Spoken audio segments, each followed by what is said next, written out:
मैं शमशेर खान, सहाचार्य गणित, राजकीय कन्या महाविद्यालय चौमू। अपन पढ़ रहे हैं सदिश फलनों के अवकलज, अचर सदिश फलनों के अवकलज पर आज अपन दो प्रमेय प्रूव करेंगे। सबसे पहले तो अचर सदिश फलन किसे कहते हैं उसके बारे में पढ़ लेते हैं। साधारण सी चीज है, जिस सदिश फलन का परिमाण व दिशा दोनों ही अचर हों तब वह अचर सदिश फलन कहलाता है। जिस सदिश फलन का परिमाण व दिशा दोनों ही अचर हों तब वह अचर सदिश फलन कहलाता है। अब अपन देखते हैं प्रमेय। कोई सदिश फलन एफ वेक्टर टी अचर होगा यदि और केवल यदि D F vector upon D T is equal to 0। तो इसका प्रमाण सबसे पहले तो भाई प्रमाण में यदि और ये थ्योरम कैसी है, यदि और केवल यदि और केवल यदि कोई थ्योरम में लिखा हुआ हो तो उसमें दोनों तरफ से प्रूव करते हैं। एक बार फलन को अचर ले लेते हैं और D F upon D T is equal to 0 prove कर देते हैं। इसका विलोम D F upon D T is equal to 0 ले लेते हैं और प्रूव कर देते हैं कि फलन अचर है। तो प्रतिबंध की आवश्यकता का मतलब कि यदि फलन अचर है तो D F upon D T is equal to 0 होगा। पर्याप्तता का मतलब यदि D F upon D T is equal to 0 है तो फलन अचर होगा। तो सबसे पहले प्रतिबंध की आवश्यकता, माना F T is equal to C vector अचर है, एक अचर सदिश है। तो माना F vector T is equal to C vector एक अचर सदिश फलन है, इसलिए D F upon D T is equal to limit delta T tends to 0 F T plus delta T minus F T upon delta T. अब चूंकि F T is equal to C है, मतलब अचर है, तो F T plus delta T का मान भी सी होगा। तो अगला स्टेप अपने को मिल जाएगा limit delta T tends to 0 C minus C upon delta T is equal to limit delta T tends to 0 upon delta T is equal to limit delta T tends to 0 is equal to 0। अतः अचर सदिश फलन का अवकलज शून्य सदिश होता है। अतः अचर सदिश फलन का अवकलज शून्य सदिश होता है। अब इस प्रतिबंध की पर्याप्तता, मतलब जो अपन ने प्रूव किया उसका विलोम, प्रतिबंध की पर्याप्तता, माना D F upon D T is equal to 0 तथा F vector is equal to F one T I के plus F two T J के प्लस एफ थ्री टी के। यह आपको पहले अपन डिस्कस भी कर चुके हैं और आपको वैसे भी सदिश आपने पढ़ रखा है तो पता होना चाहिए कि इसे घटकों के रूप में कैसे लिखते हैं। F one T, F two T, F three T F के घटक हैं। तो F vector T is equal to F one T I के plus F two T J के plus F three T K. अब अपन D F upon D T करें, ये भी सूत्र अपन ने पढ़ रखा है। D F upon D T को क्या लिखते हैं, D F one upon D T I के plus D F two upon D T J के plus D F three upon D T K. D F upon D T is equal to 0 अपन ने पहले माना है तो इसकी जगह अपन लिख दिया 0। ये 0 क्या है, 0 सदिश है। ये गहरे लाइन में लिखा हुआ है, इसका मतलब ये 0 सदिश है। 0 सदिश का मतलब क्या, अगली लाइन में समझाएंगे। तो 0 is equal to D F one upon D T I cap D F two upon D T J cap plus D F three upon D T K cap, या 0 I cap plus 0 J cap plus 0 K cap is equal to D F one upon D T I के plus D F two upon D T J के plus D F three upon D T के।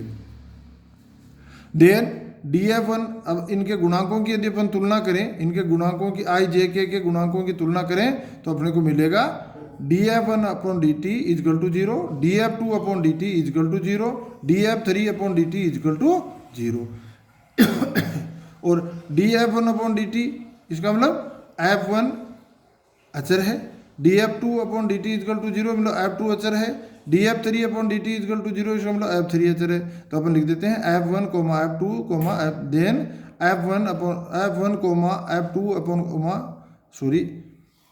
Then f1 f2 f3 अचर है, अचर राशियां हैं। Then और ये f1 f इनके घटक अचर है तो f भी अचर होगा।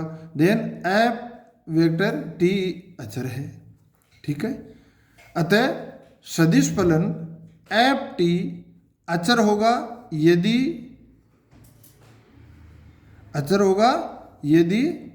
और केवल यदि और केवल यदि सॉरी मैंने काट दिया, यदि और केवल यदि df upon dt is equal to 0।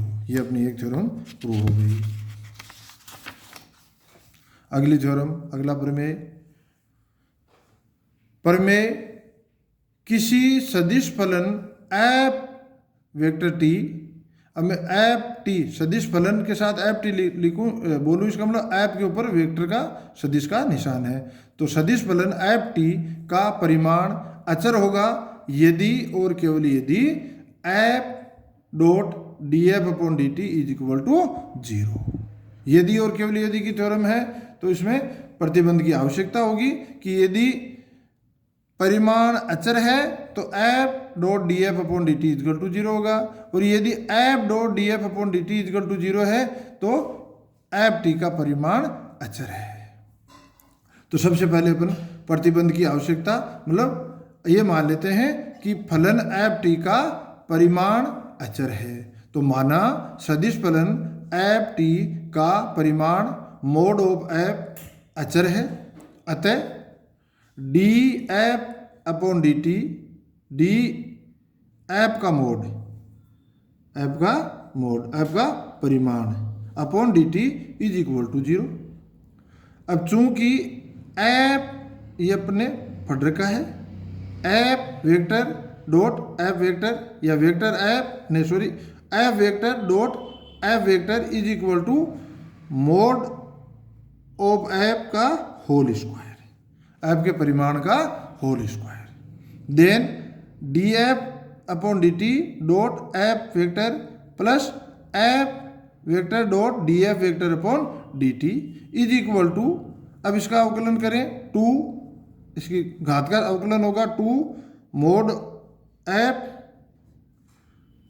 Into D F sorry D mod F upon D T. और अब चूंकि मोड एफ अचर है तो ये अवकलन क्या होगा, 0 होगा। तो अपना पहले तो आगे बढ़ते हैं, तो इन दोनों को अब D F upon D T dot F लिखें या F dot D F upon D T लिखें, एक ही बात है। तो इसे अपन लिख देते हैं 2 F dot D F upon D T is equal to 2 F mod F D mod F D T, then F dot D F upon D T is equal to mod F D mod F upon D T. और चूंकि एक से समीकरण 1 से ये चीज़ भाई जब F अचर है मोड एफ अचर है तो D mod F D T is equal to 0 होगा। तो 1 से अपन लिखें तो अपने को मिल गया vector F dot D F vector D T is equal to 0। तो अपने को क्या मिल गया, F vector dot D F vector D T is equal to 0। तो इसका आधा भाग प्रूव हो गया। प्रतिबंध की आवश्यकता है कि भाई अगर एफ अचर है तो अपन कहेंगे कि एफ यदि अचर है तो F vector dot D F vector upon D T भी डी टी 0 होगा। अब प्रतिबंध की पर्याप्तता, प्रतिबंध की पर्याप्तता माना सदिश एफ टी, माना सदिश फलन, मैंने सदिश लिख दिया है, सदिश फलन भी लिखें एक ही बात है। तो माना सदिश फलन एफ टी के लिए अपन उल्टा मान लेते हैं, विलोम मान लेते हैं कि ये जो प्रतिबंध है ये सत्य है। तो F vector dot D F vector upon D T is equal to 0। चूंकि mod F D mod F upon D T is equal to F vector dot D F vector upon D T, जो समीकरण अपन ने 2 पीछे लिखा है उसके आधार पे मैंने इधर लिख दिया। अभी कहाँ से लिया? समीकरण 2 से। और अपन ने ये मान लिया कि F vector dot D F vector upon D T equal to 0। इसका मतलब mod F D mod F upon D T is equal to 0। इसका मान क्या है? 0 है, तो इक्वल टू 0। परंतु एफ का मोड 0 नहीं होता, एफ का मोड 0 नहीं है। तो D mod F upon D T is equal to 0 और D mod F upon D T is equal to 0। इसका मतलब मोड एफ अचर है, मोड एफ अचर है, अर्थात एफ टी का परिमाण अचर है। तो ये दोनों तरफ से अपनी थ्योरम प्रूव हो गई। धन्यवाद।